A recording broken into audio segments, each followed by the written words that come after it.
Hello, I am Pamela Lewis, the ASL professor from Mount SAC. So I wanted to introduce myself and say hello to everyone. I've had the opportunity to meet all of my students and get to kind of know them a little bit. We've only met one day, and so I was able to share expectations and plans for the semester.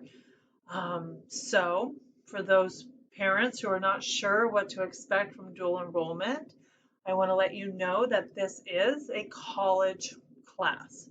So, in my class, your students are the same as any of the adults that are in over at a college class. And I kind of want you to imagine that this is a Mount SAC class, not a Walnut High School class. And Mount SAC is coming over and kind of borrowing a classroom, and I'm being allowed to teach your students there. The kind of, I guess, reward for doing dual enrollment is that the students get credits for both college and high school. And it's one semester instead of one full year. So that's kind of a wonderful thing. They get all of these credits and they get to build on those over the years and learn ASL and learn about the deaf community and deaf people, the language, the history. So your students have something that's called Canvas. Sorry, finger spell that again.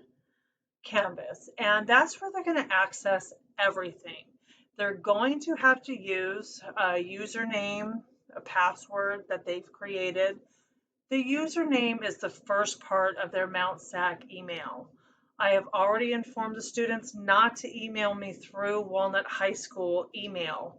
Please use Mount SAC. So hopefully they'll remember. Some have been doing that already, which has been wonderful. And they have what's called modules. So different sections that say week 1, week 2, week 3. And in those sections, they have homework, maybe a quiz, maybe just some vocabulary review or learning some new signs.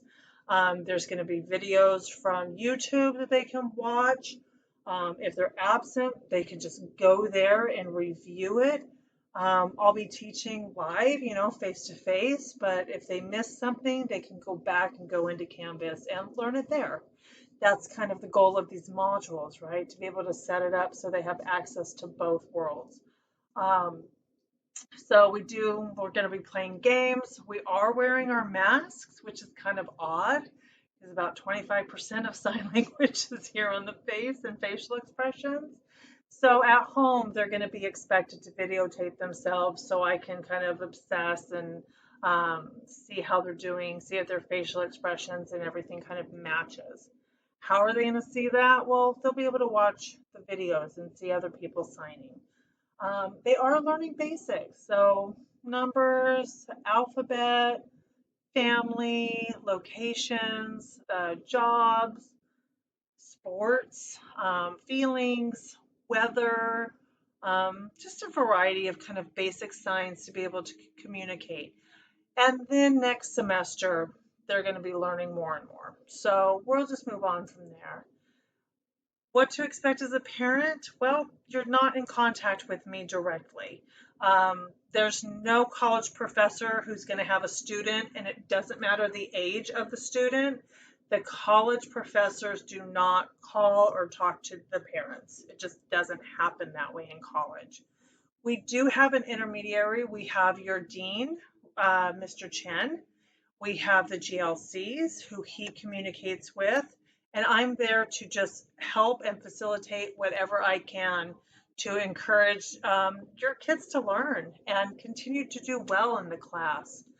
For those of you who have students who have a 504 or an IEP and they need some accommodations, I totally understand the situation. I have 2 kids myself, and one of them has an IEP. He's autistic, he has ADHD, and so we've always kind of struggled with the IEP process. So I'm aware of this. Students, all of my students will have 2 opportunities to take homework and to submit a quiz, or even the final exam. They get 2 attempts no matter what. if your child needs more accommodations, they need to contact, and you can help them with this, the ACCESS Center at Mount SAC. And at the Access Center is where they will apply to have their accommodations set up and whatever their diagnosis is recognized.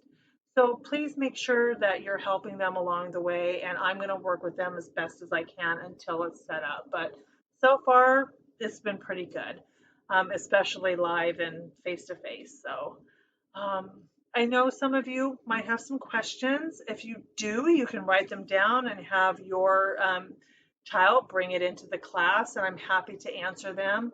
And I think that's going to be about it for now. I wish I had the opportunity to meet you guys, in person, but now you kind of know a little bit about my class. I'm hoping it's going to be fun. So far, the students have been attentive and, signing and, doing everything up until I was able to start on Monday. So I'm really happy to begin the school year. I take their safety very, very seriously and my own. And so we will be, practicing and using all of the protective gear that we can and still try to be as comfortable as possible. And so I just want to wish my students and everyone just the best year starting out. And hopefully we're just going to keep progressing forward. So thank you so much for your time, and I look forward to the school year.